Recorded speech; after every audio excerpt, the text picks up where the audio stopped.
Columbia 911. We'll open this meeting here today. Two of our directors are joining us online, and thank you all for coming here today.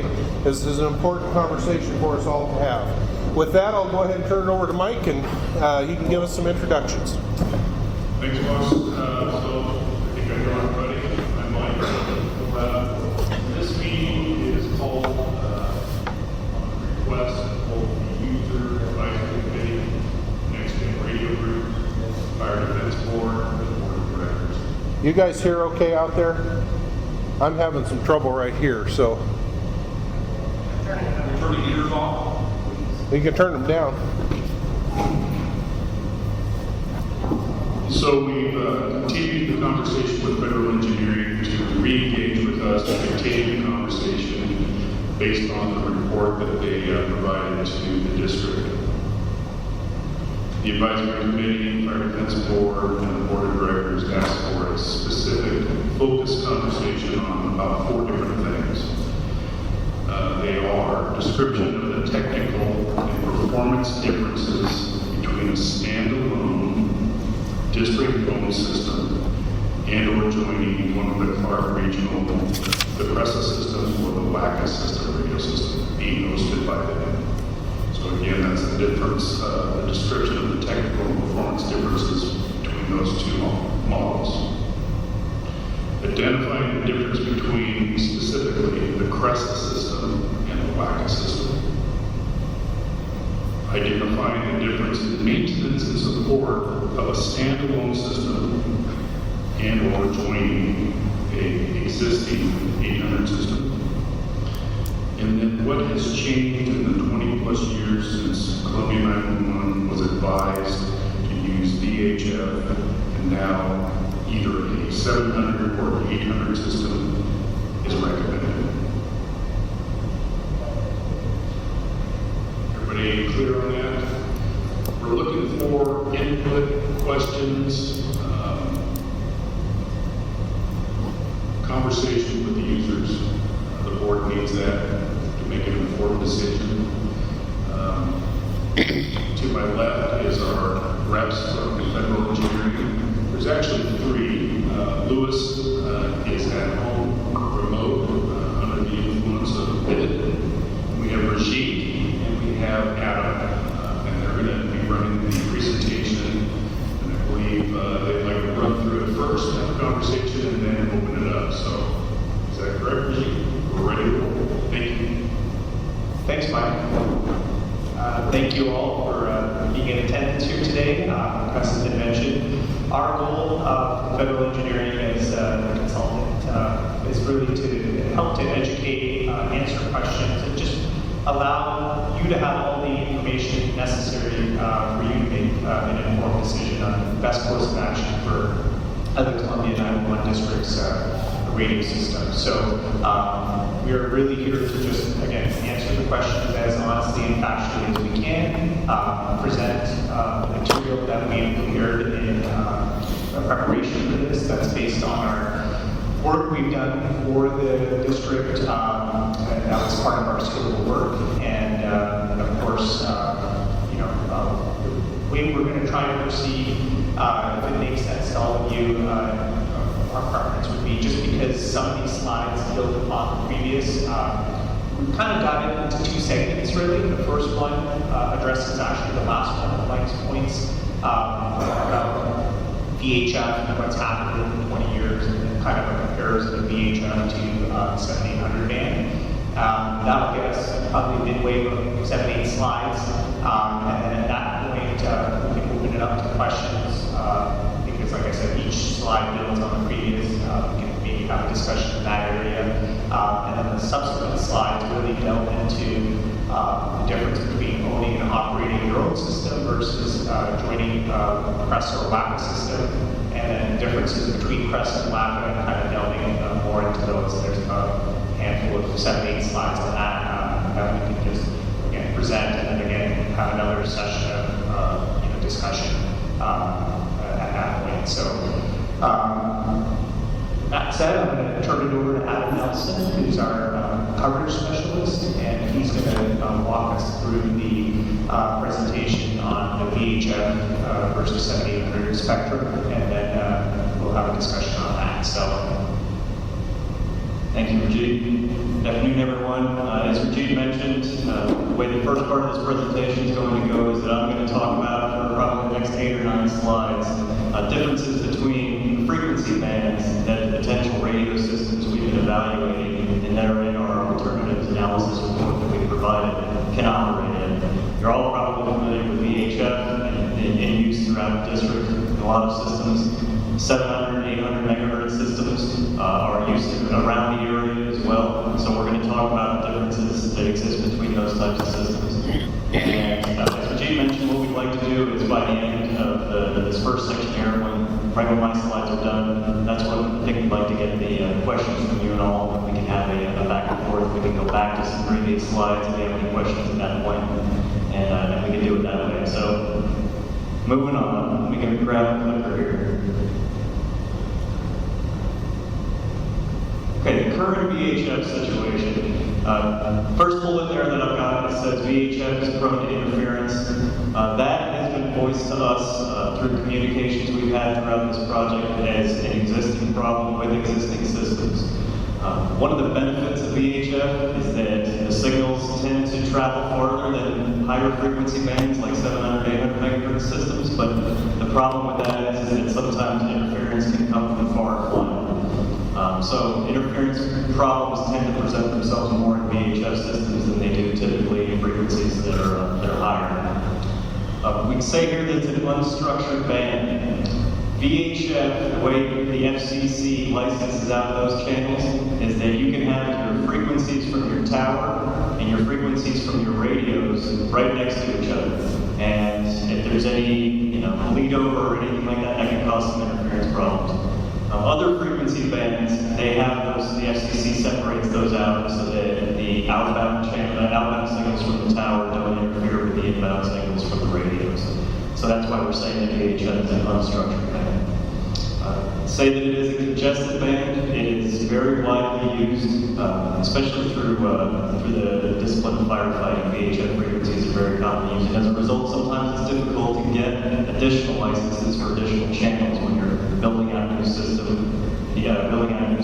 Building out something to accommodate growth that you've had, things like that. So it's difficult sometimes to find VHF channels to increase your capacity.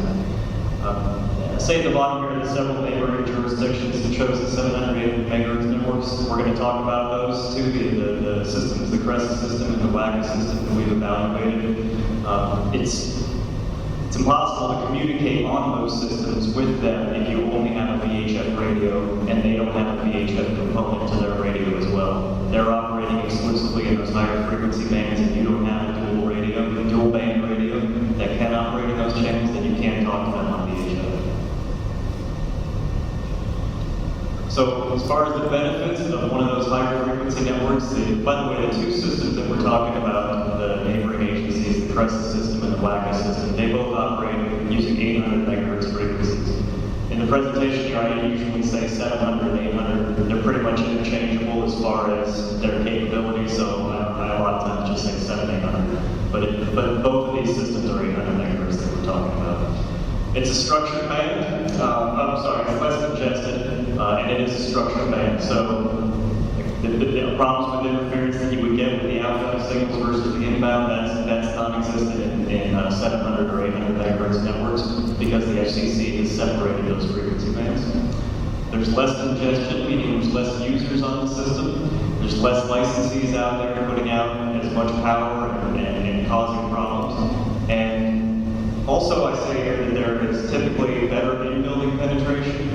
That has been our experience since these radio systems have been being built out over the last 20 or so years, is that newer 700 megahertz or 800 megahertz systems tends to have better in-building coverage than an older VHF system. And sometimes it just comes down to the fact that they can penetrate the openings that weaken the signal strength less, like windows, for instance. It might be more difficult for VHF, with the physics involved with VHF to actually get inside a building, whereas 800 megahertz networks, it can get in a little bit. So it's been our experience that in-building coverage with an 800 megahertz system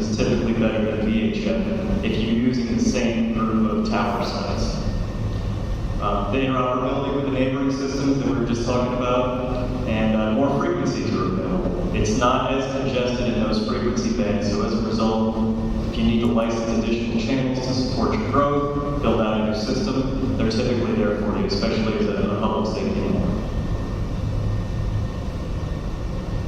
Coverage concerns with an existing VHF system. These are a couple of coverage plots that we created last year to demonstrate the types of differences between the outbound coverage from your towers out to your radios versus the inbound coverage.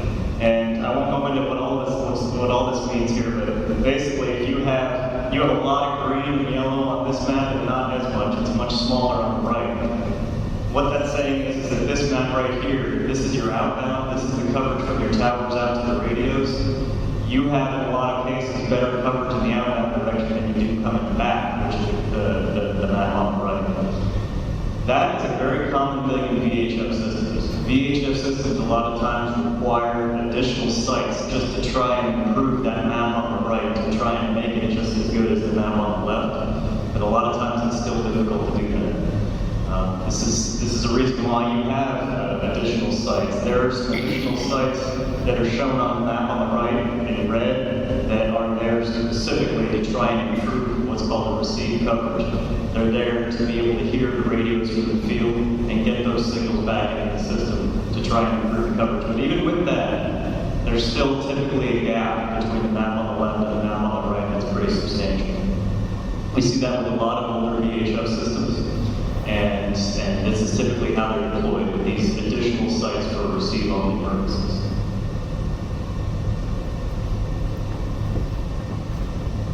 This is a map. This is two maps showing what's called the noise floor. As I mentioned, VHF is a congested band. A lot of people using it. A lot of signal strength and power coming from a bunch of different places. And as a result, the radios kind of have to hear over, essentially hear over a lot of that communication in order to pick out the signal that it needs. If VHF wasn't as noisy as it is, you'd probably have coverage over an area like what's shown in purple on the map on the left. But in reality, what you're probably experiencing is something more close to this, and that's an additional, what I call 10 dB of noise floor. We've even seen this number be higher. This 10 dB just represents an amount of noise that affects the performance of your radio system. That's very common in VHF to have that. If you have antennas on top of towers, on top of mountains, you're going to get signals from even farther away, and sometimes that noise floor amount can be higher, 20, 25 dB, we've seen that before. And all this boils down to is that because of the noise and congestion in VHF, a lot of times you have that performance hit. You hope that you're building it out to be able to cover this much, and then in actuality, you wind up getting only this much because of that performance hit. So, with a 700, 800 megahertz system, there still are users out there, but its noise floor, in other words, all the noise that's being produced by those radios typically isn't nearly as much as what we've seen in VHF. And I mentioned a couple of these things already: improved in-building coverage, less interference because of the way that the FCC licenses the frequencies, and because there aren't as many users as there are in VHF. And I also say here, you need no receive-only sites. So I showed that map a couple of slides ago that had those red dots on it that represented receive-only sites that are used in VHF. You don't normally need those in 700, 800 megahertz system. In other words, if you build out 9 sites, you'll have usually just 9 sites for both transmit and receive. You won't have some of those being receive only to improve your radio coverage back from the field. So that helps. That helps in terms of trying to create a consistent footprint and a consistent area of use between your outbound signals and your inbound. Something we see all the time with our clients with older VHF systems is that there are places where they can hear dispatch, but they can't talk back, or vice versa. And it's a very common problem. A well-designed 700, 800 megahertz system should have effectively identical, or what we call a balanced inbound and outbound coverage. And now, one issue though with 700, 800 is that I mentioned before that VHF signals tend to go farther than those frequencies in higher ranges like 700, 800. As a result, you usually need more towers, you need more antenna sites in order to give you the same amount of coverage as you might get in VHF. Depending on your environment, depending on the terrain, depending on the type of trees you have, that could be anywhere from one additional site to 100% more double or triple the amount of sites in order to give you the same coverage. It's all about how it can be designed in order to fill in the gaps that you need and so on and so forth. And typically, the rule of thumb is that you'll likely need more sites to provide the same amount of coverage that VHF provides. So these two maps show 700, 800 megahertz coverage in the same way that I was showing VHF a few slides ago. You'll still see over here on the right, the inbound coverage is a little bit less than over on the left with as far as like the green coverage. And it's a much better situation than I was showing with the VHF coverage, where the discrepancy between the two maps isn't nearly as much as you would expect in a VHF system. So that's why we talk about these higher frequency systems likely being more balanced between inbound and outbound transmissions. So the type of terrain that you have here, very hilly, mountainous, rugged, forest land, these things do wreak havoc with radio signals, as we've all experienced. So one of the things we looked at when we were evaluating the conceptual design for the alternatives analysis that we created, we were looking at all these potential options for you moving forward. We were trying to figure out, we want to balance building out a system that gives you the coverage you need, but not building it out so much that you would need to build, twice as many sites as you would in reality would actually need in order to be able to make it work. So one of the things we talk about here is that one of the targets that we were shooting for, and this was a result of communication we had throughout the project, is that we wanted to design a system to provide 95% coverage for mobile radios throughout the entire district boundary. So in other words, 95% of the area of the district has to have, with any of these new systems that we're evaluating, has to have 95% of that area with mobile radio coverage. So your mobiles have to be able to work inbound and outbound throughout 95% at a minimum, and they need to be able to work at a very high level of quality. It's not just that they can hear something, some static, something in the background. They need to be able to communicate at what we consider to be public safety grade communications. That's very reliable. That's like keying up the radio 95 times out of 100 and getting that transmission through very clearly. And that's what these systems, these alternatives that we've developed in our report that we provided are built out to this to provide that 95% local coverage.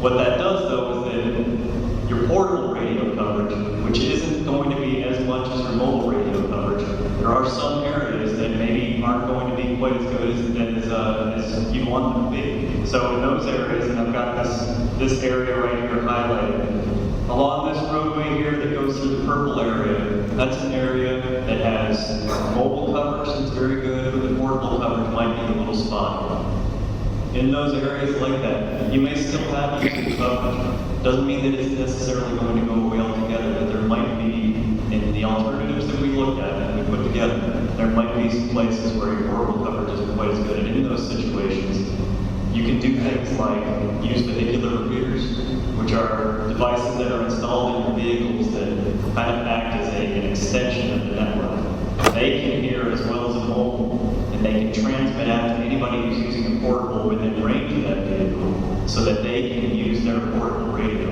It's like a relay or a beacon back to the system, right? So that's something that we see with a lot of our clients. The problem tends to be is that you just can't, it's not practical to build out the number of sites you need to in order to make your entire district boundary have, let's say, in building level portable radio coverage. A lot of times, especially in terrain like what you have here, forest land like what you have here, building out that number of sites winds up skyrocketing in cost. You might have 50% to 100% more or even more sites just to get that penetration throughout the entire area. So you make these practical decisions about, all right, how can we survive at a portable level that's not quite as good in some of these areas. So, when I mention all this, I do want to say too, we were tasked with developing the conceptual designs for the system. We weren't trying to come up with something that would only give you mobile coverage and no portable much as we can with each of these alternatives. But that's where these are right now, is that there are some spots in the current conceptual design that have some portable coverage areas that could use some improvement. One of the things that I think going forward, what's going to wind up happening is that likely the natural progression of this process will be a request for proposals or an RFP drawn up that goes out to actual system manufacturers and vendors who can provide you with a system, or the neighboring agencies that you might partner with. There's going to be some requirements that are put into that documentation that says this is the level of coverage that we need to have. There might be a decision that you will make that says we need to have portable coverage in, let's say, these populated areas, and it needs to be solid through those areas, 95% of those areas. That might wind up being a requirement that goes into the next phase of this when you're looking at potentially partnering with one of those neighboring agencies or going out for your own, however you wind up doing it. But that's another way to ensure that portable coverage and in-building coverage gets to where you need it. I mentioned just a minute ago that if you tried to build out in-building level coverage throughout the entire district, you might need 10, 15, 20 sites or a lot more sites than you would to build out a system that's providing you mobile coverage everywhere.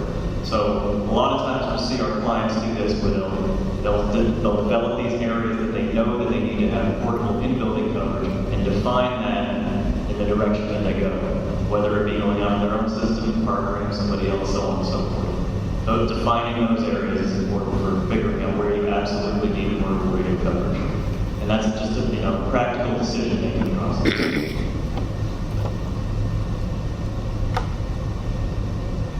So to start off talking about some of these partnering opportunities with these other agencies, the neighboring agencies that have systems, the CRESA alternative, which is one of the alternatives, the 4 alternatives we looked at in our report.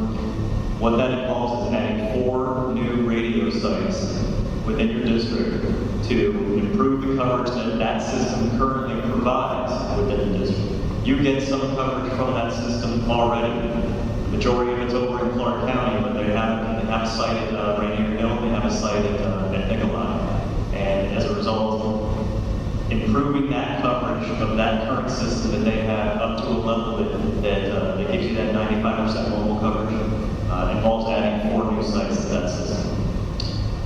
For a standalone option, I say here in the second bullet, if you build out your own system, you would need more than those 4 sites in order to provide you with the coverage that you need from that. So this is just an introduction to this next phase of this, which Pete's going to talk about when he compares specifics about all of those alternatives.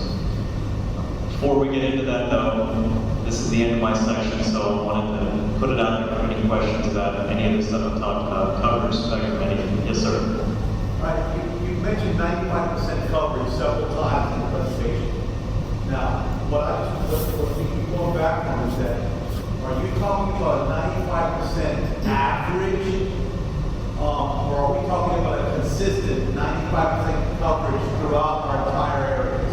Because here's the thing, for example, Columbia River, we run Highway 30, so we're in a more populated area. Of course, we're going to get 95% coverage because of the way that we are. But there are other agencies here, and PD, they run up into some remote areas. Sure. So when we say 95, are you talking about Manitou PD that goes up into the mountains and Mist and Vernonia, or are you talking just for the populated areas and an average? Because if you have 75 up a mountain road and 100 down below, the 100 brings the average up if you're talking averages. Right.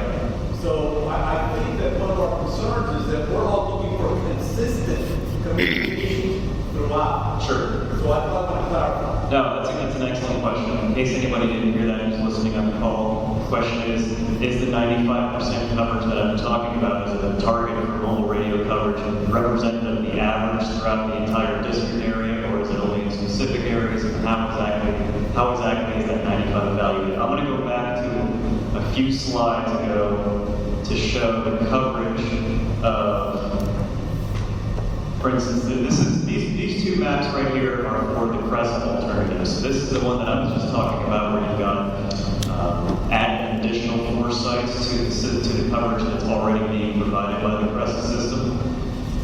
And it's probably a little bit tough to make out, but anything basically that is either purple, green, or yellow on this map has, at a minimum, mobile radio coverage in this design. So if it's just purple, those are the areas where portable radio coverage maybe isn't quite at the level that we need it to be, but it has mobile radio coverage.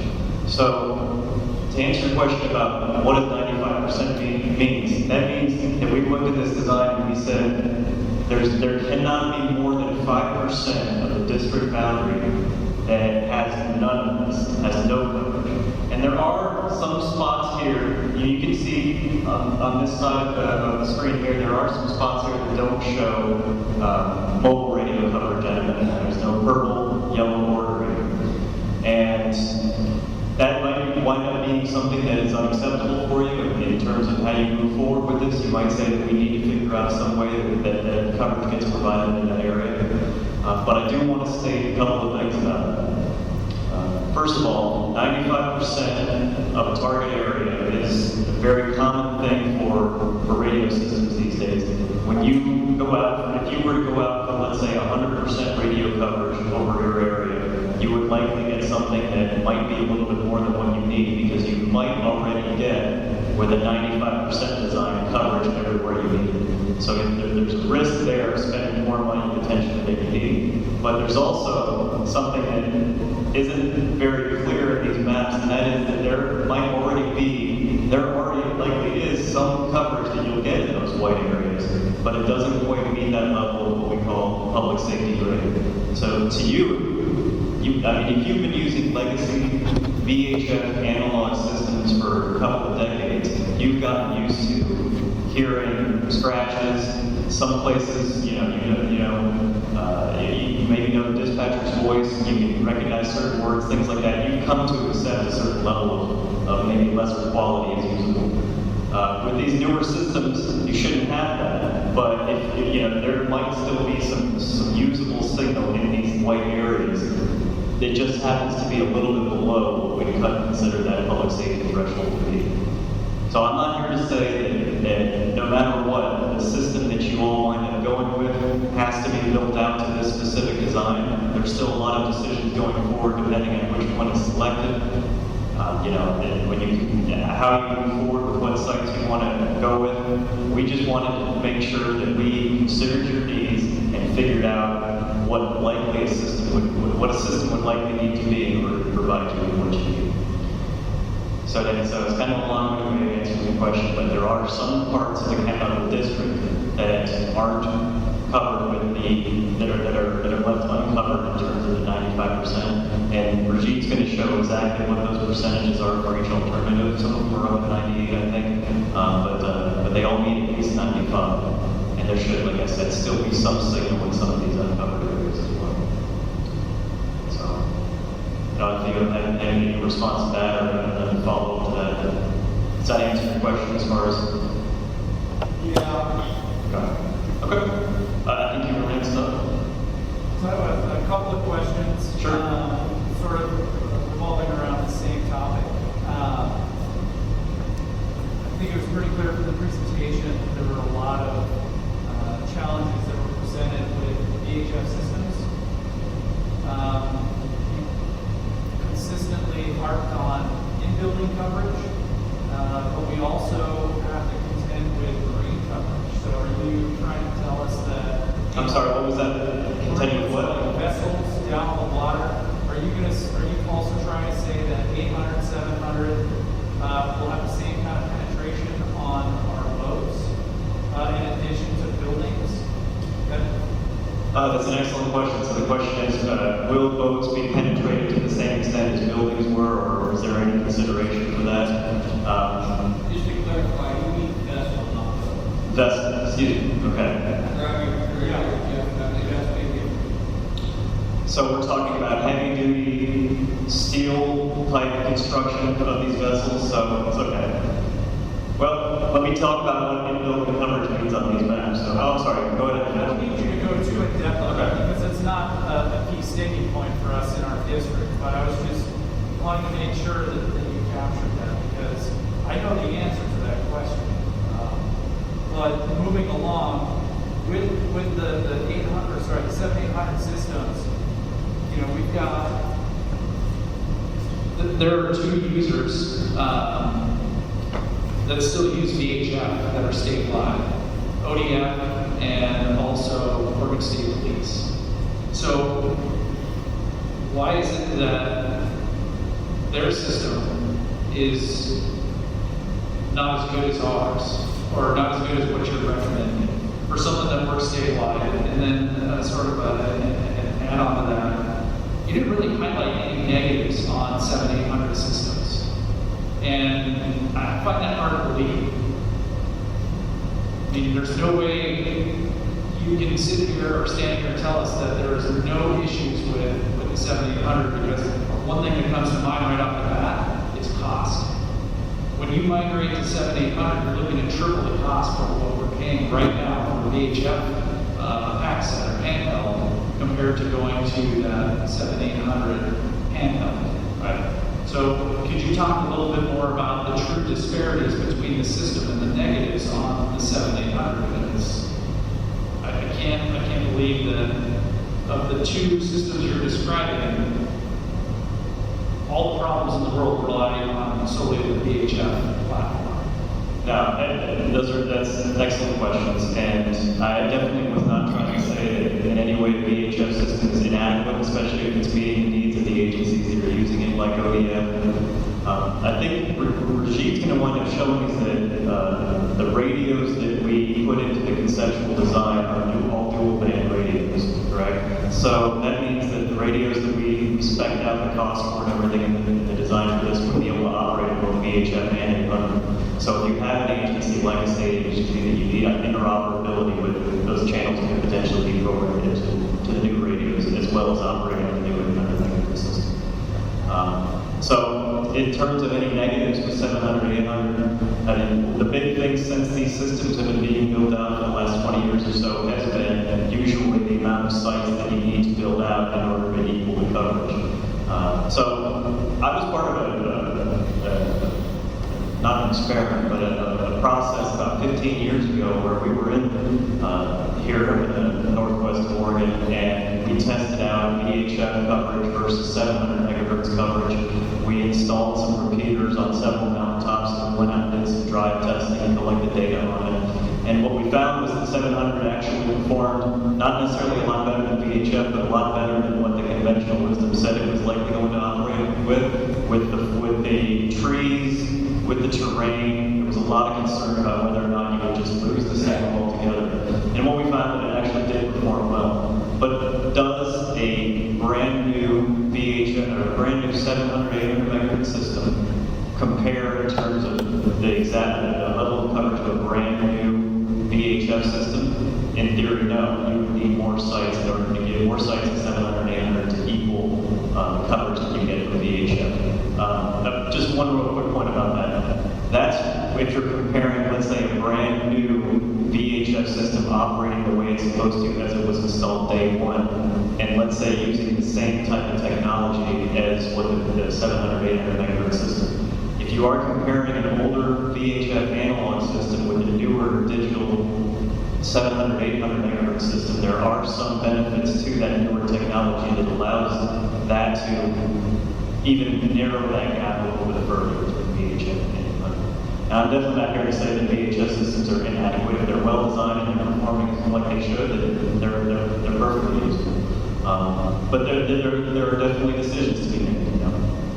You'll likely need more sites if you're building out a 700, 800 megahertz system versus a VHF system. Oh, Richie, just sure. Another thing is kind of mentioned earlier about the noise floor. That is a serious factor. Not only you're in the, we have another client in Oregon right now where they put up the maps with, actually I put it up right here, with the 10 dB noise floor.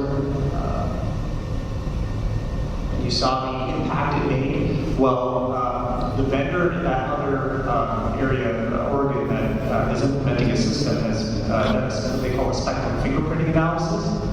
And they actually found a noise floor at 25 dB, so it's going to make that map look like Goldilocks scenario. So the noise floor is a major factor, and again, it's just essentially the consequence of the amount of traffic and interference over the years that's built up. So, is it plausible that 20, 25 years ago, or even 15 years ago, VHF worked absolutely fine with minimal interference, and the predicted coverage was representative of the real world? Absolutely. But what's happened over the years is just like if you build an expressway and there's not a lot of population, and it's great, and then over years you get potholes, you get more traffic, and it causes more problems and backup, and that's really what's happened, unfortunately, with not just here, but in many different regions. There are areas of the country that VHF isn't as congested, but we just, based on our analysis here, actual real-world data not too far away from here in Oregon, that noise floor is real, and it could be only 10 dB, which, again, you see the impact it makes, or it could be 20 to 25 dB, which would make it much more impactful to your coverage and the interference concerns as public safety first responders.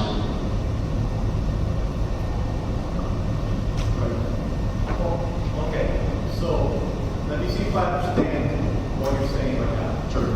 You're saying that the old VHS system, which we have right now, wouldn't work as well as a new 700 or 800 megahertz. That's just logical. That's like saying an old, Microsoft computer wouldn't work the same way as a new computer. Sure. And I get it. But a new, and this is just tying on to what Chief Kircher said, to get the same coverage as a new VHS system, I'm understanding that it's going to cost us more to go with the 700 or 800 megahertz system. So I think the question that we should be asking is, if we got a new, and I'm just spitballing here, if we got a new VHS system, would it then provide more coverage at a less cost than getting a new 700 or 800? And I hear you say about the decibel floor, but we've gotten used to a certain decibel floor already anyway. Sure, yeah. Okay, so now you're talking about limited funds that we have, floating a huge bond, and from what I'm hearing is to get the same coverage that we would need from a new VHS system, we would pay more for a 700 or 800 megahertz system. That's what you're saying, correct? Yes. With one thing, when Rajiv goes over the differences and the alternatives, we're going to show that what we're talking about with partnering with Crescent or WAC is adding on to the system that they currently already have. They're already providing some coverage into the district right now. So those alternatives don't involve you building a brand new system from scratch. They involve you partnering with them, adding a few sites to improve coverage where you need it, potentially paying user fees to them because they're administering the network, so on and so forth. But if you built one from scratch, a VHF system throughout the district and a 700, 800 megahertz system throughout the district from scratch, you would likely need more sites than 700, 800, therefore it would be more expensive. See, so here's how I kind of process it, and I'm looking for you gentlemen to tell me if I'm off the mark. My question would be this. With a new VHS system, I would get more coverage than I have now. Perhaps the decibel level might be more or less, we don't know, but it would cost less, right? But obviously there are some advantages to having a VHS system that we're talking we would own. So we own a VHS system, we get a new VHS system, it has a certain amount of coverage. It costs a certain amount of money. I mean, comparing apples to apples. A new 700 or 800 megahertz system, to get the same coverage as a new VHF, would cost more, would also tie us into an outside agency, which would also limit our autonomy and our ability to impact our own world. That's what you're, because I think that's one of the concerns that most of the agencies, and I don't want to speak for anybody else, that's a concern that I have. Sure. For Columbia River is that I'm going to pay more. I get it. We can work on it. We'll find a way or make a way. I get that. But if I'm going to pay more to get something that I can pay less for, to get something real close and similar, but it's a big step from what we have now, why do I pay more? I mean, does that make sense? It does, absolutely. And we're here to answer these questions. With the case of the four alternatives that Rajit's going to talk about, we looked at improving your current VHF system by adding some additional sites, replacing existing analog equipment, but keeping it an analog system. We didn't look at evaluating a brand new VHF, new digital system that would operate on similar technology to what these 708 systems are operating on. So we looked at that as one alternative. We also looked at the district building out its own system in 700, 800 from scratch that it owns completely. And then we looked at the two alternatives for the neighboring agencies, Crescent and Black. And again, I agree with your notion that if you build out a brand new VHF system that has all the bells and whistles that a new digital P25 system has, it would be less expensive than the 700, 800 version of that. I do agree with that. That is not what we looked at as far as the alternatives. When the VHF option that we looked at was just trying to figure out how much it would cost to maybe improve your network that you have right now without jumping all in on a brand new system that's digital P25 with all new features. Yes, go ahead. So I guess just kind of going off on why was the choice made not to look at the digital in the VHS spectrum? I might have to turn to Rajit to that because he's got a little bit more history at the very beginning of this. So it was based on two factors, and Mike can chime in if there's anything else. But one was the scope of work was also based on, it was in the scope of work. And secondly, it was also based on what Mike had received from different vendors as far as their designs. And that was part of the scope of work in our document. Hello? Sorry. Where we actually reviewed each of them. There was one from Northwest Cape, there was Motorola and so forth. So we were basically reviewing theirs, but coming up with our own conceptual design based on those same similar platforms. So the ones that came up were, as Adam said, alternative one was basically taking your VHF system and expanding the coverage to basically, but remaining an analog conventional. Alternative two was a 700 megahertz conventional system. So it's a different band, it's still conventional, but it was P25. And then alternatives 3 and 4 were essentially joining, as was mentioned, those shared systems. And those are trunked 800 megahertz and essentially P25. One is operating phase 1, the other one's operating phase 2. And as Adam mentioned, the full radio coverage percentages that were targeted, VHF, we set a minimum 95%. So you have VHF at 95%, 700 megahertz at 99, Cresa at 97, WAC at 98, and then in-building coverage, that's where you can kind of see the difference in VHF versus the higher bands within the building with the same, with the sites that deliver 95% local coverage, it's about 15% in-building. But overall, yeah, and absolutely, and you'll see on the next slide when I get into it, VHF is cheaper, there's no doubt, because you have an installed base and you have existing sites and you'd be adding sites. So there's no doubt about that. I can just go over that right now so you can see the price points. This is over 20 years, and if you remain in VHF analog conventional, you would get no additional features. You could reuse your existing radios, and it would come in, 11.59 million. And then you can see the other alternatives, kind of going up from there based on dual band radios and a whole set of other features that they offer. So this is 20 years. So this is not upfront only, and I have other charts later that show what the upfront capital costs are for each of these, and then what the ongoing maintenance costs are. This is a combination of the two. So this is your 20-year price point of the capital costs plus the ongoing and maintenance costs for each of these options. So that is pretty much a snapshot. I have other slides we'll get into to explain the differences, but I thought it would helpful to bring it up now.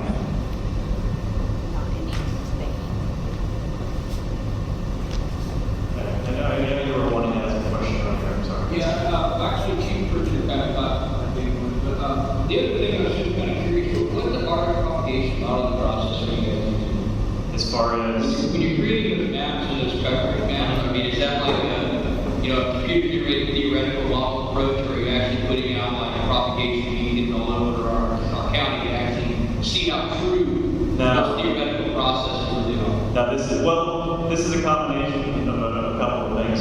What you're seeing on those coverage maps is a computer model. What we've done through the years, including through the stuff that we did here 15 years or so ago, is that we've calibrated our coverage software based on how we've seen things in the field actually operate. So out of the box, the software package that creates those coverage maps has some defaults for things like how much loss do you expect for the forest land, how much loss do you expect for the building, and so on and so forth. We've taken our assessments of the real world coverage and plugged that into the model and calibrated it accordingly. But at the end of the day, those maps you're seeing are a result of computer calculations.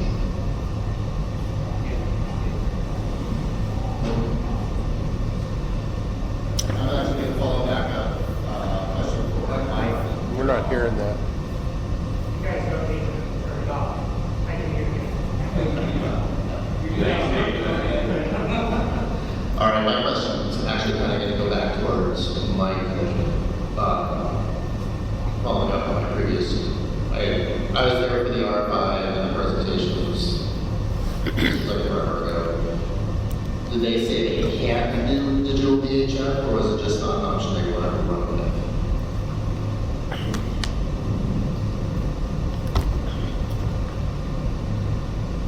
So the presentations that the responses that we received from that RFI, a couple of things that are interesting. All three of the vendors sell VHF. One vendor, that's all they sell. And none of the vendors suggested a digital P25 VHF system. And I would guess, I'll let these guys speak to it. The only difference, could it be done? Absolutely. We could do a trunk VHF system. We could. It's just more frequencies. And those are hard to come by. They don't exist in the public safety spectrum right now. They're all used up. So you have to go into the commercial allocation. And that can be quite expensive because we would have to go to Bob's Towing Company out here and say, if you have a VHF frequency, we want to buy it. Well, it's a seller's market. So that does happen all across the country. Those are commodities that can be bought and sold. And it'd be a process to find them because you need exponentially more frequencies than what we own today. It's a good point too. Something I didn't bring up earlier was that going with a VHF system when you maybe can't find all the frequencies that you need for a brand new system right off the bat.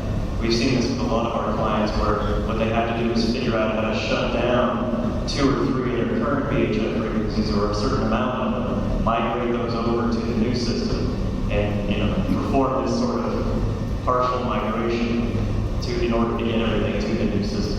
Whereas if you were to go to a different frequency band, you could build the whole thing out with the frequencies that are available to you and then just perform a cut away from one to the other without hammering your current system. Yes, sir. Well, first of all, let me just say that I'm not leaning towards VHF or 700 or 800. No, this is fact finding that I need to present to my board, with a neutral kind of perspective that I look at.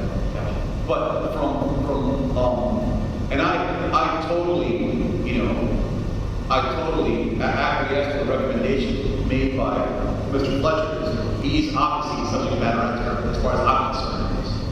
But the question that I have to add to this is that's something that I didn't know. So if we were to buy commercial frequencies, then we would, in theory, have a certain amount of equity in the money that we're spending. Because we would own those frequencies. And if at some point in time we decided to leave, those would all have a cash value that would probably go up, that we could get a return for our money. And I'll tell you, the big issue for me is that, I mean, I come from the Miami area.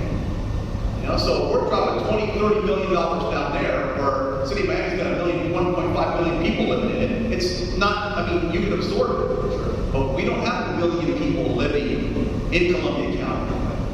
So to hit that high number, I have a responsibility to ask, even though I am more comfortable with 700, 800 megahertz, I try to have some situational awareness in that if we, you know, and that's some of the questions that I have seen, and I have to agree with Chief Pritchard on that, because sometimes in the presentation, it doesn't seem like we even looked at a VHF, a new VHF system. Because I totally understand that the analog system we have now is outdated and we need to do something. That's obvious, that's why you're here, that's why we're all here. But, you know, if I want to have the same coverage and some of the bells and whistles that I can get from a VHF system, but not spend $30 million, then I think that it's worth having that data and take a look at it. Not that we may go that direction. We still may want to go with something modern that we can upgrade and things like that, that have some assurances in software development and enhancement and things like that. But I think that's where I can tell you that I kind of teeter, is that there are certain options that don't seem to be on the board. And that's one of the reasons that I wanted to have this. And I think that a lot of my divisions feel the same way, because we've been asking the same question. And now with the idea of purchasing, VHF bandwidth, yes, there's a cost to that, but that can also be like an investment. Is that right? I mean, we could buy a site for $100,000 now, and 5 years from now, 10 years from now, when we're going to do something, there are only going to be so many VHF frequencies. That same frequency might have a value of $300,000. Isn't that right? It's plausible, correct? Absolutely. I would say we sometimes have our clients look at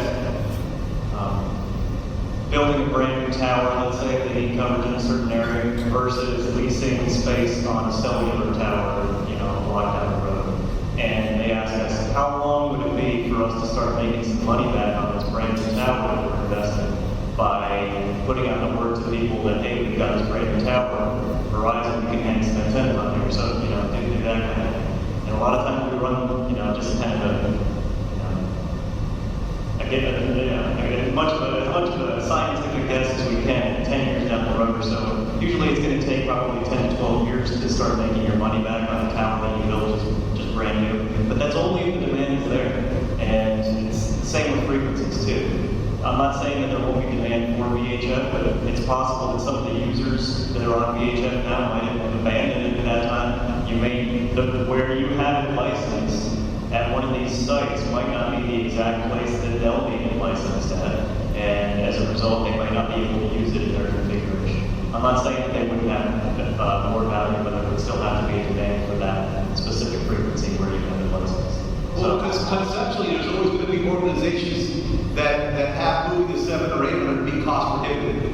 Sure. It's like the difference between renting and buying property. Right. I mean, they're only going to make so much work. I mean, all there is all there is. Right. And it's the same thing for the VHS frequency. So there's always going to be some kind of market to it, because I can't imagine that VHF frequencies are going to one day just completely go away. No, I don't see that happening in the near future either. So purchasing those sites, purchasing those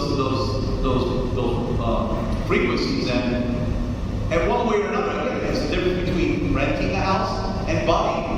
You're going to get some kind of return some point in time. What we just don't know is how much of it. Right. Okay. And that's what I think.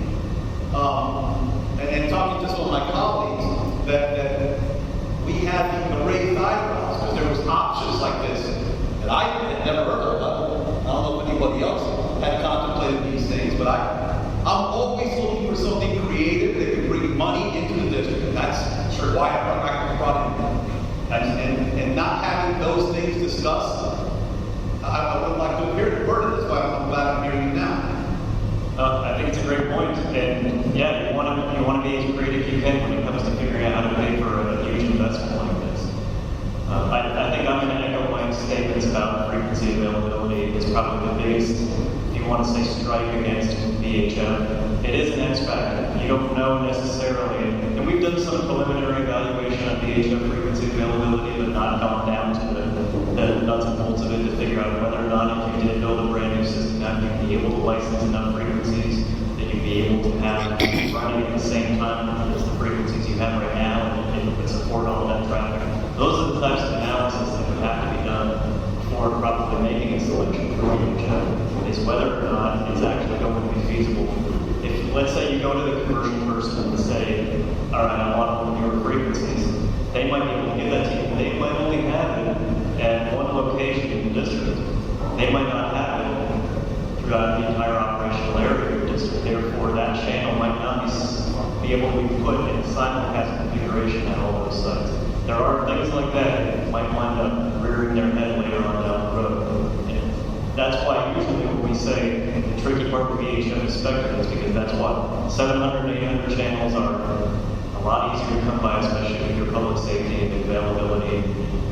The way you build them out tends to have a lot less headaches. But still, the end, they will have the same limitation. I'm sorry. The 700, 800 megahertz frequencies, you're still limited band. Right. And they're still going to run into the same limitations as other ones. Is that correct? As more people use 700, 800 megahertz networks, will the noise floor of those systems go up? It's possible. But one thing that they've done, the FCC's trying to do is, like I talked about, the unstructured versus structured band. Like VHF is, for lack of a better term, the Wild West. Everybody, there are commercial areas, there are public safety areas, but it's kind of all jumbled together. And because, like I said, the frequencies propagate, they travel a lot further at higher power levels than 700, 800 stuff. It's tougher to contain, so you get that interference issue too. So, will 700, 800 become congested? It's possible. Will it ever become as problematic as VHF is? I think that there are some things about VHF that make it so that that might not happen. 700, 800 might be less prone to interference with the same number of users than VHF. At this point, I would say I've seen an environment outside of maybe the New York City area where it's tougher to get 700, 800 channels than it is to get VHF channels. In this area, it would definitely be easier to get the higher frequencies. Go ahead. So it seems we've been beating up pretty hard on this VHF stuff. Would you say it's safe to say that there are other options that could be pursued with VHF, like TDMA, and also knowing that with more users jumping onto 700 or 800 megahertz systems, there is a possibility that the noise floor could change regionally because, let's say, people do jump on that. And I don't need you to give a long-drawn answer, but would you say that that's a fair assessment? I would say it would take a pretty good amount of abandonment in VHF to make a discernible dent in the noise floor. And would the users that would jump from VHF to 700, 800, would there be that many to be able to affect it? Because there is a lot of commercial usage of the band as well. I don't know. It's tough to forecast that. It could happen. Absolutely. VHF. I guess what I was trying to say is there are other options on the VHF side that could be explored that were not part of this scope of work. Correct. In terms of technology of the radio system, we looked at an analog improvement to your analog system in VHF. We didn't look at a digital or P25 trunk version of VHF. So I'm also curious, I guess, moving forward, to hear a little bit more about these comparisons between standalone 7800 and then Impressa Wacka, if my colleagues are okay with that. Again, I think we'd beat them up pretty good on the VHF stuff right now. We've got a lot more to cover. If you come up with anything else, feel free to continue to beat me up. And I think this goes right to our Gene section now.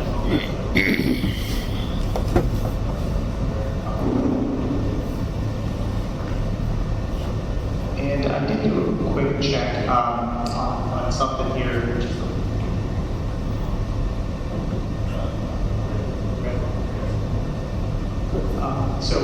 the gentleman there had brought up, so we talked about the analog VHF, and we were talking about, well, obviously, brought up, P25 VHF conventional or P25 Trump. So one of the key cost factors in this, and I'm not saying this is going to be all of it, but if you were to look at the VHF alternative one, and one of the reasons this is a lot cheaper than the others is really this right here. The reuse of existing VHF radios. If you were to go to digital, you would need to replace all these radios.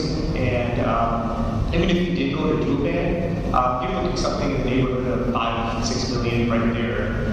That's not this cost. So one of the key differentiating, and there's other factors if you're going to P25, there's other features and costs that will be in there. But just to give you an idea of one of the reasons that this is the low-cost solution, as we discussed, it's an improvement to your current system for sure, because it has more sites, so it will have more coverage. But really, one of the key cost components is that you would use your current VHF radios and not migrate to new radios that are capable of digital or multi-band operation. So just wanted to point that out, and we'll get into some of the differences here, as was mentioned. So one of the things I wanted to take a look at, and we'll be getting into the ownership one as well about standalone versus joining a shared system. But one of the things I did want to point out is just when you're looking at shared systems, what is the difference here? What's the difference really between Cresa and WACA? So aside from both of them being 800 megahertz P25 Trumps, the Cresa one operates on phase 1 technology, which is 1 top path per channel, and WACA operates on phase 2 technology, which is 2 top paths per channel. So it does have a better capacity with the same amount of spectrum. Another thing is the core location and where the technical support is. So Cresa is further away from that perspective, and WACA is definitely nearer. So that is something to consider. The reason that Cresa, as you saw in the previous slide, was more cost effective is because it would only require 4 new sites compared to the WACA alternative. And that's really because, as Adam mentioned, there's already sites that are providing coverage into the Columbia County or Columbia District, and essentially that helps to reduce the number of new additional sites that will be required on the Cresa system in order to meet your coverage needs. There's some WACA coverage, but not the other. Yeah, thank you. There is some WACA coverage, I would say, but just not nearly as much, and 6 sites were required there as opposed to the 4. As far as, and actually now it's just multicast, there was another, simulcast, there was another multicast, so a total of essentially 7 new sites for the WACA, 4 new sites for the Cresa option. Also, at each site you have to put channels, so the Cresa option had 5 channels, the WACA 4, but then WACA also has a requirement that every site must have 2 data channels, so really it's 8, 6 versus 5. At the existing sites, because I mentioned there were some sites that provided coverage, there would be 4 new channels at those sites, and then the frequency licenses that would be required for each, which Adam looked at and are available, is 13 for Cresa and 12 for WACA. So overall, the cost comparison shows that Cresa is lower cost than WACA due to fewer sites, channels, and the P25 phase 1, and WACA is a bit more costly based on those factors.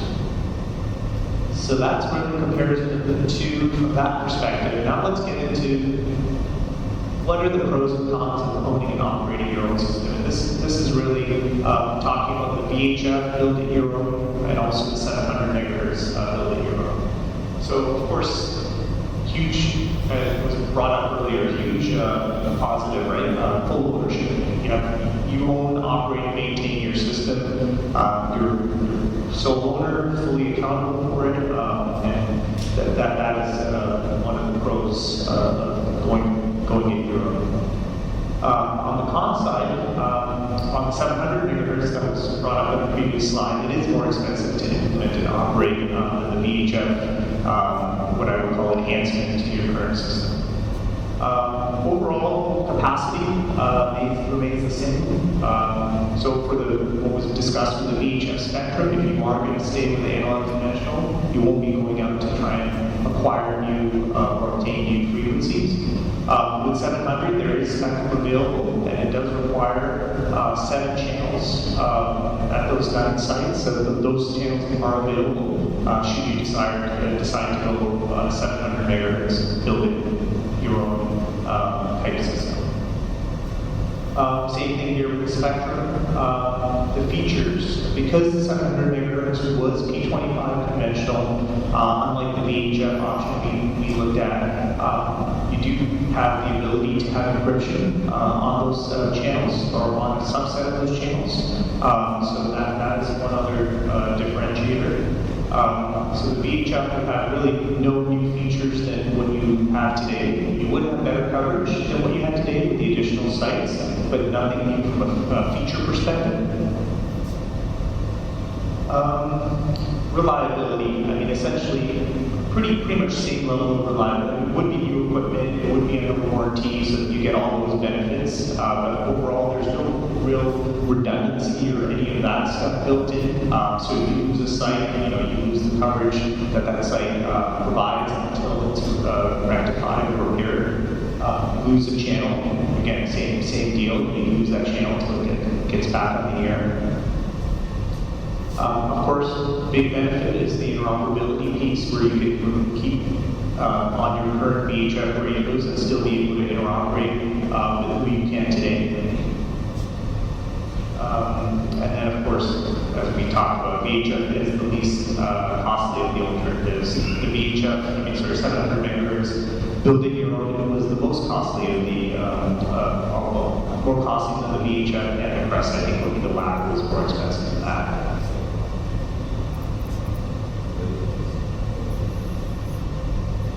So what are the pros and cons of partnering, joining a shared system? Well, pros, shared cost, and it's not just the upfront cost, it's the cost going forward. As technology evolves, as new technology comes, normally these larger shared systems have a plan. They have well budgeted, 5, 10, 15 years in the future, and they share those costs among the members, basically normally on a proportional basis on number of radios and so forth. And so those costs going forward would be shared, as opposed to if you were to build it yourself, you'd have full ownership and full control. But then when the next technology comes down the road a few years from now, then you have to pony up for those costs as well. So normally these are, fortunately speaking, these are typically forklift type of operations. It's not just one technology evolves into the next. It really is, build a system, get a 15-year, hopefully 15-year life expectancy, maybe 20, and then have to look at what the next technology solution is at that point. So as far as the configuration, the other big pro, and again, might be helpful to some users, might not be as much to others, but you have a much larger coverage footprint with the shared system. It's not just the Columbia 911 district service area, it's all the areas that are covered by the LAC or the Crest system. You have the ability to roam if you were prisoner transport, or you have to go do some type of joint operation.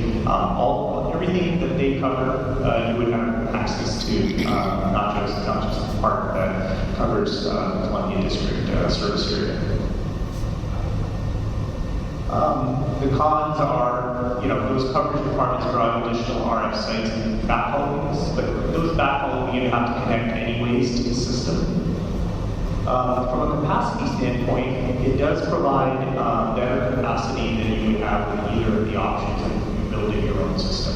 And a lot of that has to do with what they call the Trump world of the rate of service. What this means is typically less than 1% of all calls get a busy, and if they do, it's typically under 3 seconds before you get the key up to be able to proceed to talk.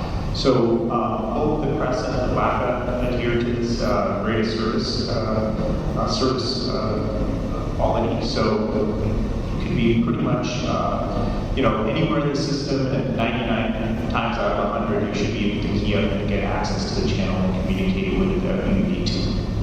And if the one time you don't, it'll be within 2 to 3 seconds you get the talk back tone. Once again, even if you were to join one of those systems, there are 800 megahertz frequencies available in order to obtain those. You would have those licenses yourself if you would be able to join that system based on the frequency that is available.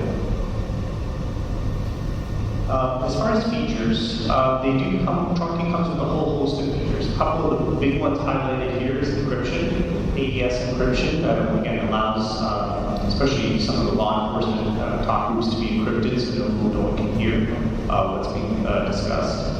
Over-the-air rekeying for those encryption, so that every month or a couple of months you can change the encryption algorithm or the key for the encryption algorithm so you can make sure it remains secure.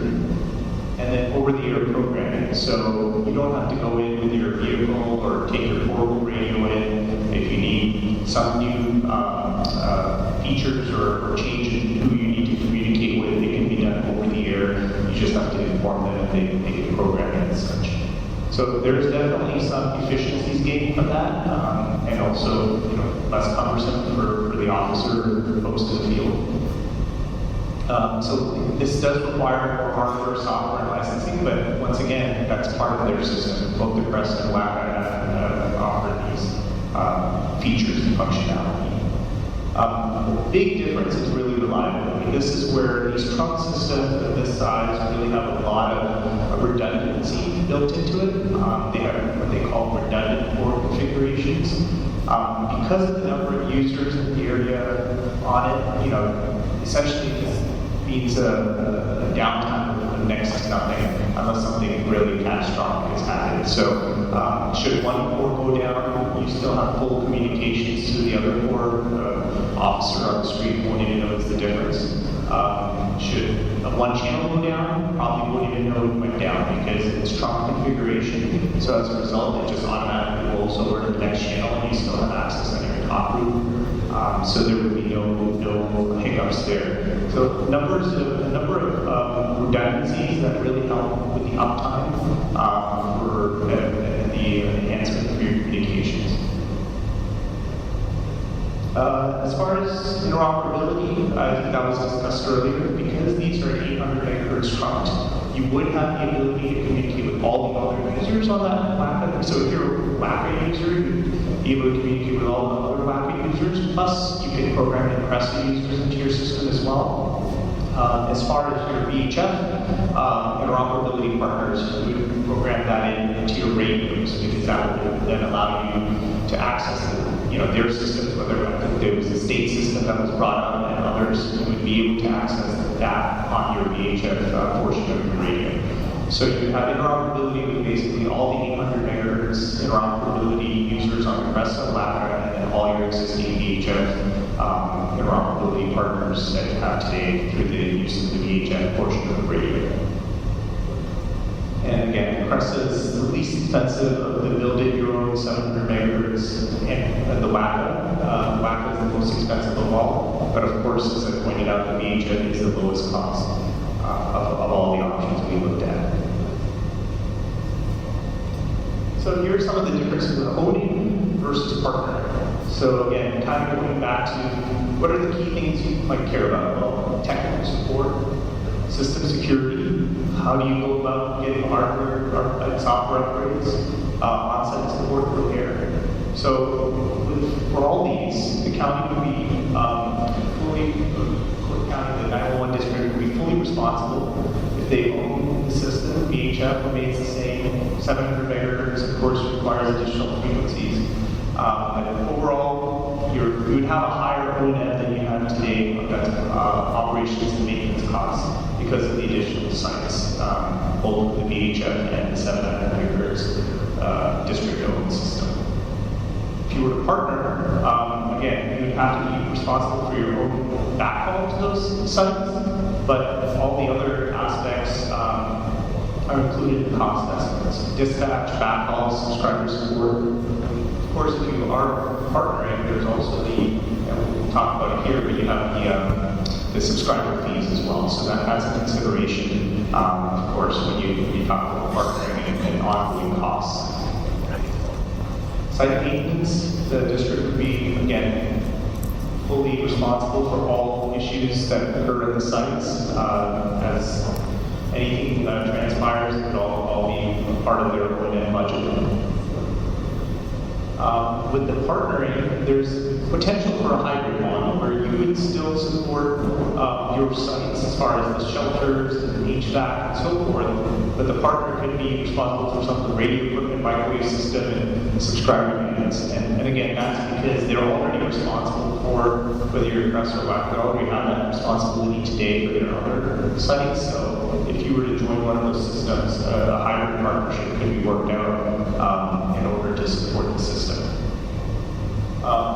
Best part of owning your own system, of course, no user fees, right? You have to pay the site maintenance and utilities, you have to pay for all the on-site support, but you don't have to pay yourself a user fee. With the WAC or Crest system, over 20 years, it does add up to $6.5 to $7.2 million in user fees. That helps to support some of this stuff, but that is the fee that would have to be worked into the budgets. And then the OpEx comparison. Again, VHF is still the lowest cost option, there's no doubt, and 700 megahertz is the highest cost option for operational expenses going forward.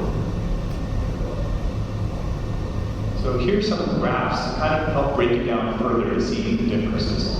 So this is only CapEx. This is the upfront cost of either building your own system or joining the cost of build out the Crest or WAC system. So we'll start at the left here. So as you can see, the CapEx, because again, you're utilizing your current radios, mobile and portable, it's definitely the lowest cost option. You have basically slightly over $6 million spent on the radio system, the dispatch system, and the site improvements for your district VHF system. This is the VHF analog conventional like you have today. If you go to 700 megahertz, which is a P25 conventional system, you see the costs start to go up. More sites, more costs with the radio system. Dispatch system is the same. There's a backhaul system to connect up the additional sites. And then there's the subscriber units, a significant cost, as you can see, as well as the site improvements for the more sites that are part of the VHF. So overall, boy, you go from a little over $6 million to almost just over $16 million to go to a VHF, build in your own type system. So nearly a $10 million difference just in that CapEx. With Cresa, you are essentially building up sites to join the Cresa system. So as a result, the subscriber costs are pretty high because you're having to purchase dual band 800 megahertz VHF radios that are capable of trunking. So that cost is significant, over almost $5 million. And of course, you'll have site improvements to those additional sites you're going to be adding to the Cresa system, and you'll have your radio costs for the repeaters and so forth in that system. So overall, CapEx cost a little over $12 million, significantly lower than the 700 megahertz building your own, but also more expensive than the VHF district system. And then finally, the most costly option is WAC. And really, again, this is driven mostly by the number of sites that have to be added to the WAC system, and again, subscriber costs, which are, again, comparable to Crest. There's a very negligible difference in the additional subscriber costs for Crest and WAC. So it's really driven by the number of sites and the number of channels having to be added upfront to the system. And again, this is just the upfront costs, it's not the subscriber fees and so forth that's in the subsequent slide. Hopefully this gives you a good representation of what those upfront costs are for each of the four options we looked at. So now let's look at what does it cost over 20 years. This is just the OpEx cost to operate and maintain the system, whether you have built it your own VHF, your own 700 megahertz, or you join the Crest or WAC. So again, district, build your own VHF, new equipment, existing sites plus new sites. It's the least costly option, around $5 million. go your own way with 700 megahertz is the most costly option, a little over 12 million. Cressa, what are the driving factors again? On-site support, system upgrades, system remote technical support. Overall, that comes to just under 8 million for Cressa, and then just under 12 million for WAC. So that's a 20-year cost of over 20 years. That is the expected amount you would have to pay for operations and maintenance of each of these systems. Yes, sir. Michael Mack, does Cressa do their own maintenance, they do their own site maintenance or anything? Or the contractor?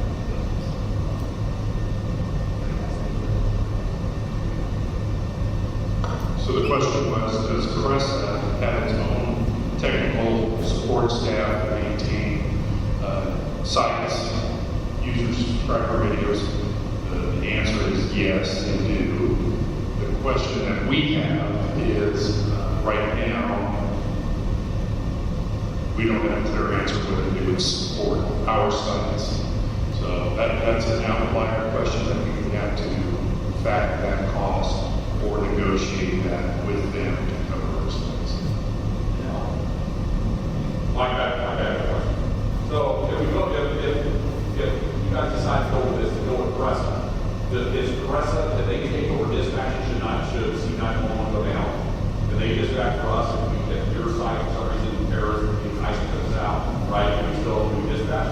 So the question is, should Columbia 911 go become a smoking hole, can Cressa take over our dispatch? Correct.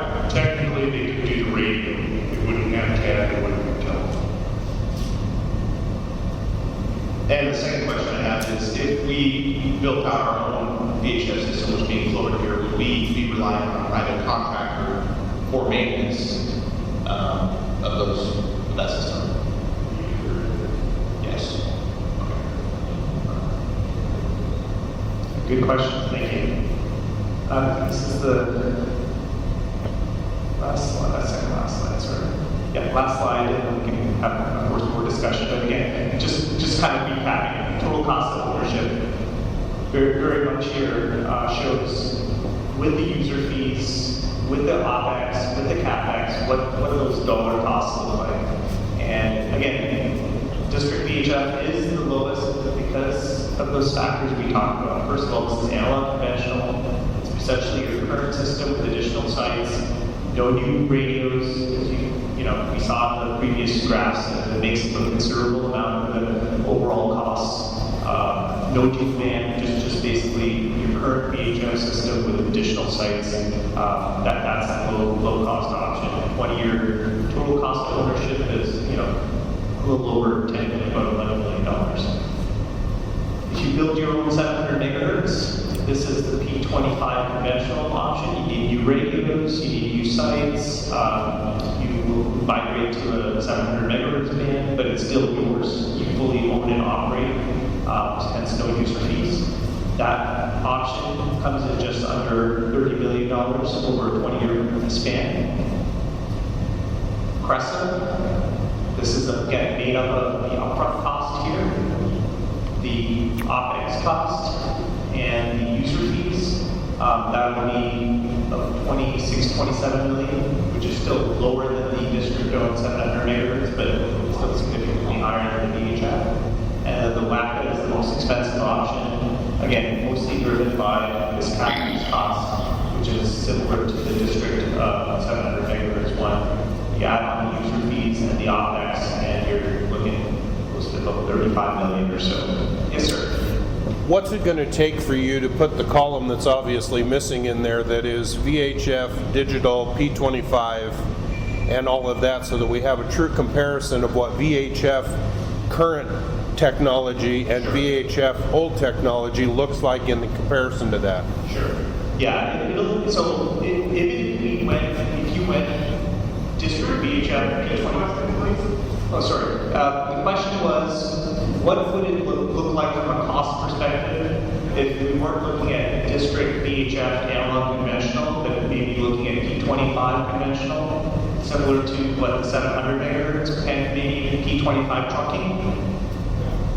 So definitely, I don't have the exact numbers, but just looking at subscriber costs and some of the other stuff, you're definitely looking at this cost doubling to go to the P25 conventional. And then you're looking at probably another couple of $1 million, maybe not even a couple, probably 3 or 4, beyond that to go trunking. Just, and again, this is just based on industry features, functionality, costs, and so forth. The real, again, big driving thing is when you get off of analog conventional is really because the subscriber units, which we know for sure, at least $5 million to basically go to P25. And that's the real thing. If you look at it that way, I still think the VHF option is going to be the least costly, but it's not going to be, you know, we're talking a couple, I'm not trying to make it sound less, but it's going to be a lot less of a difference than what you see in the current graph. Yes, sir. So 2 questions, one on the VHF side, and then the other is going to be back towards the Cresa-Wacka. Sure. Based on the last statement you made regarding the P25 VHF, that would be taking into consideration replacing all subscriber units. So all mobiles, all overables. If there were agencies out there that already had P25 capable units, the cost would not necessarily be correct. Okay. Now, moving back over to the Cresa-Wacka, aside from the cost, why Cresa versus Wacka? It kind of sounds like the Wacka system is better, and despite my personal feelings towards Wacka, why not lean towards Wacka? So good question. So the Cresa, when you say Wacka system is better, are you talking about because it's operating phase 2 as opposed to phase 1 functionality?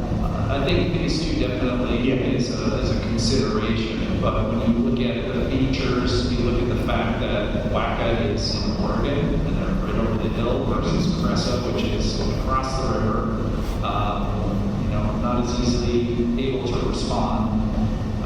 Again, why choose Cresa over Wacka? So cost was the key consideration. Functionality, we feel it's fairly similar. You bring up a good point, phase 1 versus phase 2. To the end user, it shouldn't matter at all. It's more of a spectrum efficiency thing. But yes, is it absolutely Wacka's or Cresa better than Wacka in every way? No, absolutely not, as you pointed out. You're right about the support piece, how far it is. The other piece of it is, the cost piece is also driven by, again, which system is providing a lot of coverage already into the Columbia district, and really it is Cresa. That was really a major consideration in why that cost piece is a lot lower than the Cresa side of the Wacka. Is it to say that absolutely don't go Wacka? No, not at all. This is just, again, more to educate based on the current configuration of their networks, which one seems to offer the most benefit to the Columbia district. Is it Cresa or Wacka? Based on the coverage and the existing configuration, it appears Cresa is, but there are other factors that you brought up, a couple of them, that may lead towards going to Wacka. It is absolutely feasible to go that direction. So, sort of a redirect, and I'm going to, pull from the mojo of one of my colleagues from Columbia River, but if we're looking at 20 years, it kind of seems like the Wacka system is more advanced than the Cresa system. So from an investment perspective, would it be fair to say that if we went with the Cresa system, and then all of a sudden in 10 years, Cresa's like, oh, we're going to make this huge investment now, and you're going to shoulder that load too. The cost could equal what the Wacka system is, but in actuality be more, because as we all know, when you're building new stuff, it's cheaper to build now than a couple years down the road. And then the last thing I would say, and maybe you know this or don't know this, or this wasn't part of the evaluation process, but one of our colleagues ask a question about backup 911. We went with WACA. They could be a backup 911 because they share the same CAD system we do. So, again, I'm just thinking out loud, wondering how some of these considerations were factored into coming up on the best recommendation. I get the cost, that's an easy number to look at, the draft is pretty self-explanatory, but I think there's other things to consider too. Yeah, so I guess I'll take your second question first. You're absolutely right. We did, was part of the process to look at CAD and the 911 piece. So could be leveraged with a WACA app? Absolutely, and that's something that is a consideration that you should definitely look at. As far as the newer technology or so WACA just went. You're right. WACA went through an upgrade process and have newer equipment as of now. Cresa is still operating phase 1. Could they continue to operate phase 1 for the next 15 years? Absolutely. There's nothing stopping them, and I do believe they both have the same plans with Motorola, which is called a system upgrade assurance plan. So what happens with both those systems is every 2 years, Motorola goes in and upgrades their servers, their core equipment, and everything to get them to the latest and greatest at that time. Now, there's going to be natural, as with all equipment, natural aging of your repeaters and so forth. So, yes, 15, 20 years down the road, again, not knowing and not having a crystal ball what that technology is going to be at the time, they could both be going into a major migration to some other new technology. But I will say that currently WACA's technology is a little bit newer based on their upgrade, but both of them do have an upgrade assurance plan. But fair point, I can't predict when either of those two, if WACA's kind of a technology leader, they decide to do some other major upgrade down the road. I couldn't speak to when their subscriber fees would suddenly increase or become a special charge, but yeah, that's definitely a consideration for both of these. You don't know what that might happen.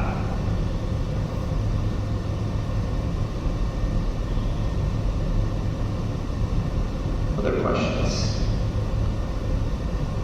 And would you know that not necessarily that one is better than the other, it's just that, in their business model, in their needs, their user base, just Cresa doesn't have the capacity needs that WACA has. So, their effort to minimize channel requirements is not an issue.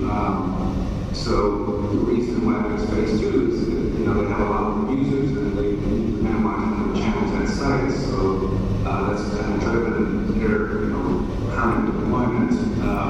So at the time, Cresa has told us that, their rate of service, their capacity calculations are based on phase 1, and there's no need to go to phase 2 at this time based on the number of users they have.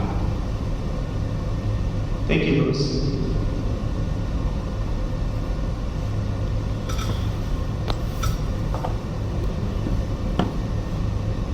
Other questions?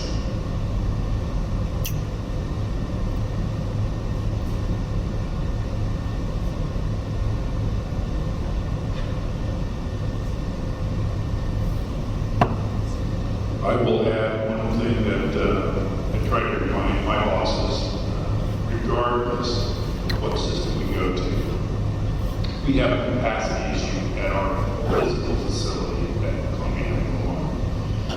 So if we're going to own and operate anything, we have to still operate and maintain our existing system while a new system is being built. We can accommodate capacity at sites. That's generally not an issue. But the core, the brain of any system that we own and operate has to be placed somewhere. And today, we have no place in our facility to build another radio system in the facility. Are there alternatives how do you solve that problem? Yeah, there are. We could potentially add on to the facility, but I will tell you that we are pretty well landlocked where we are. We have water on the north and west,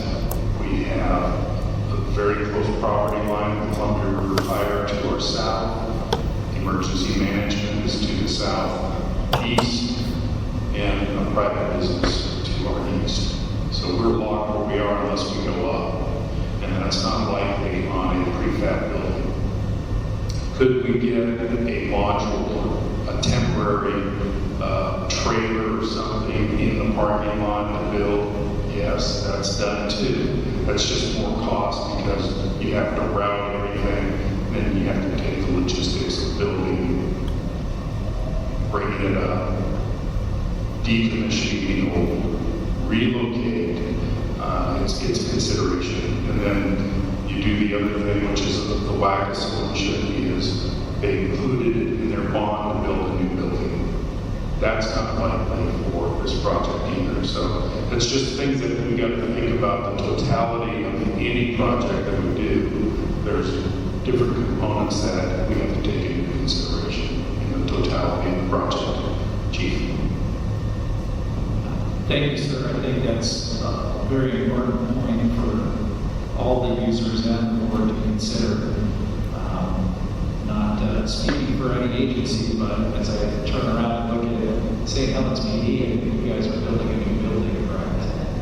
And I know when I did the radio system in Hood River County, we put the brain of the Hood River County radio system in the Hood River Fire Station when they were building a brand new station. It was not physically located at dispatch. So I think there could be alternatives regardless of whether we own a 700 or we own a VHF. And I think that's where we as a county have to partner together when we encounter those types of situations. But it is a very important point to contend with this.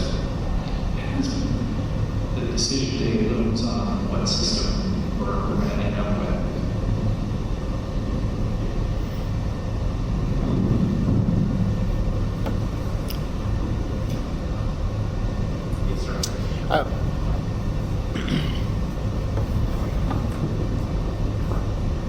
Back to Evan's presentation earlier, it seems like I heard you say that we may need as many as 2 to 3 times as many radio sites if we were to build our own 700 or 800 system. Can you explain that? And I know we got more radio sites than 3 or 4, or 4 or 6 that are shown on the CRESA and WACA options. How would that play out? So like you said, there are 4 additional sites in the CRESA option, 6 additional sites in the WACA option in order to build up the coverage and add to the existing coverage that those systems provide to meet your requirement. If you go with a standalone 700 megahertz system, what's the site count? Yeah, it was my dad. I don't have it on the top of my head. I think it was one of these tables.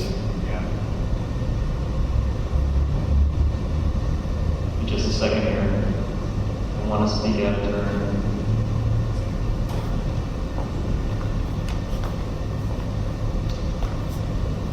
But yeah, typically what you find is that you will have more sites like we've been talking about, 700, 800 megahertz than you would in VHF. But I don't want to tell you that your standalone option is, it should be more than 6 sites because you would need 6 for WAC. We have 9 700 sites for the standalone option. There we go. So 9 sites for alternative 2, 4 sites for alternative 3, 6 sites for alternative 4. And that's in addition to what we already have today. Well, the 9 sites in alternative 2 are brand new 700, 800 megahertz, or 700 megahertz build outs. At some of the sites that you do have today, that equipment will go there, but there are some new sites as well. Not new complete build outs, although I think in one case we do have one new tower at the Chapman Fire Station as part of alternative 2. But yeah, for the most part, it's using existing sites. And that's all subject to change depending on what spectrum and the design of that manufacturer for our service area. Exactly. Yeah, if you go with a standalone system, you put out an RFP with that system that vendors will respond to. What we try and do is figure out how many sites, probably at the most, you will need, and they will come back with and say, this is what it's going to take to cover your area. We try not to tell you that it's going to take 9 sites to build a system that meets your needs, and then they come in and say, actually, it's going to take 12, because you've already started getting money for 9 sites. Right? So usually we're a little bit on the high side. So that's what we see. But yeah, with VHF option would likely take less sites. With, of course, the same caveats we've been talking about. Noise floor, frequency availability, any interference concerns that are happening in VHF right now, those are kind of the wild cards in that space.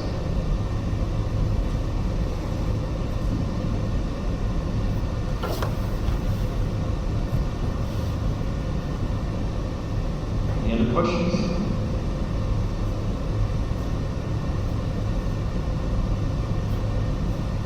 Mike, any last comments? Thanks for everybody for being here.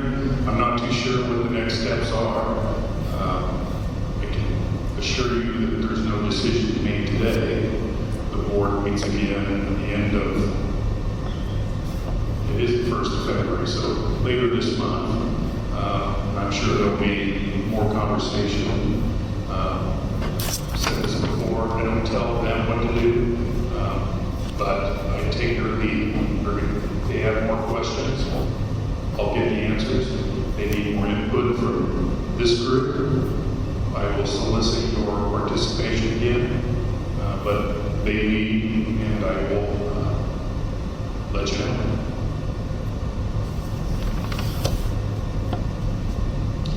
I want to thank you.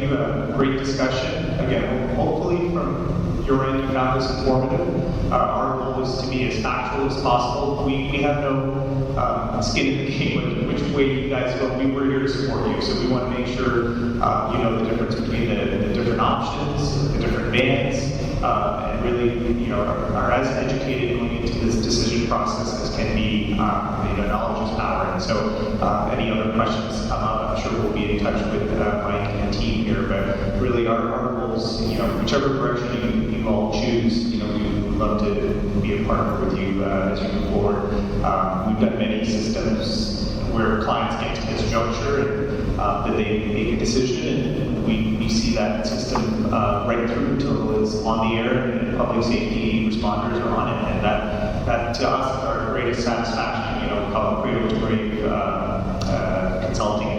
Really hope to help you as best we can on this path. I know it's a difficult decision. There's no one obviously smoking bullet as far as with silver bullet which way to go.